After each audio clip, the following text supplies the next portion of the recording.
La deuxième approche qui est recommandée dans les recommandations de l'HAS, c'est l'approche structurée. On entend souvent le mot TEACH qui est associé, donc ils sont pas inconnus l'une à l'autre.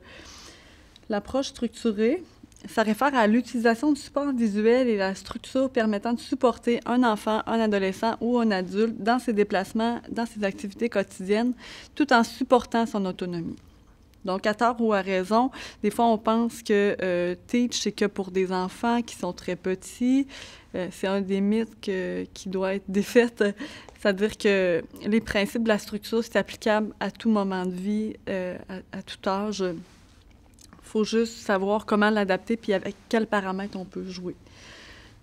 D'où ça vient? Ça vient de la Caroline du Nord, de la division TEACH en 1971. C'est la première politique de santé publique qui a été mise en place pour des personnes autistes. Ce qu'il faut savoir par rapport à TEACH, c'est qu'on ne fait pas du TEACH de 13 à 14 heures, on ne fait pas de la structure, c'est pas une activité en soi, c'est pas une séance d'apprentissage du TEACH ou de la structure, c'est plus une façon d'organiser l'environnement. Donc, des fois, on entend des gens dire ben, je vais faire du TEACH, je vais travailler des paniers avec la personne. C'est pas de cette façon-là qu'il faut le comprendre. C'est plus que le panier a été le support visuel ou le moyen d'aménager l'environnement pour travailler. Donc, faut pas réduire l'utilisation de la structure à des paniers, à des emplois du temps ou à des choses comme ça. C'est pas arrêter dans le temps, c'est plus large, ça réfère à l'organisation de l'environnement. Donc, c'est pas des paniers, c'est pas une seule activité, c'est pas seulement un horaire. Donc, c'est une façon de travailler, c'est une façon de réfléchir, c'est une façon d'aménager un environnement, de structurer des activités, mais c'est pas un programme non plus. C'est une façon de réfléchir avec des principes directeurs.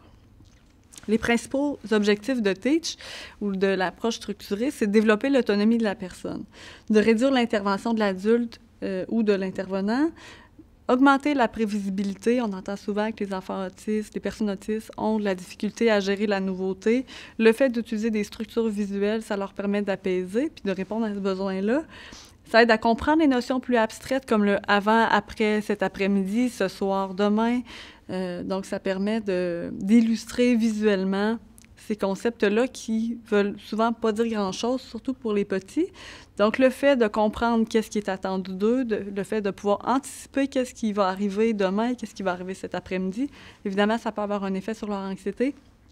Ça clarifie les attentes. On sait que les personnes autistes ont souvent de la difficulté à traiter plusieurs informations. Donc, le fait d'avoir un support visuel qui lui explique, qui clarifie qu'est-ce qui est attendu, qu'est-ce que tu dois faire, c'est plus simple souvent que de les bombarder de consignes. Tu n'as pas le droit de faire ça, fais pas ça, fais ça plutôt à la place de... Ça devient souvent très compliqué pour eux de décoder tout ce vocabulaire-là de contradiction. Donc, les supports visuels peuvent notamment leur permettre de comprendre qu'est-ce qui est attendu. Les principes généraux, un mode de communication visuelle avec les pictos, avec les images, avec les objets, ça permet d'organiser l'environnement, ça permet un enseignement individualisé. Comme la BA, il n'y a pas de TEACH applicable à tous, il n'y a pas de structure applicable à tous, c'est vraiment individualisé en fonction du niveau de compréhension de l'enfant, en fonction des besoins, en fonction des environnements dans lesquels les personnes vivent. Ça permet de structurer les interventions, ça permet de modifier les comportements. Donc, dans le cas où une personne serait anxieuse parce qu'elle ne sait pas quand elle va avoir droit à son jeu vidéo, par exemple, on peut lui mettre une image qui va lui expliquer que son jeu vidéo, elle va l'avoir après son travail, par exemple.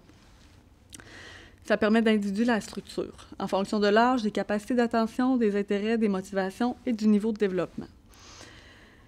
D'autres principes généraux, c'est que ça repose sur l'approche développementale. Donc, un enfant qui a 1 an et demi, 2 ans, on ne va pas lui mettre de l'écriture. On va lui mettre peut-être, en fonction de son niveau de compréhension, des objets qui illustrent qu'est-ce qu'il va faire aujourd'hui.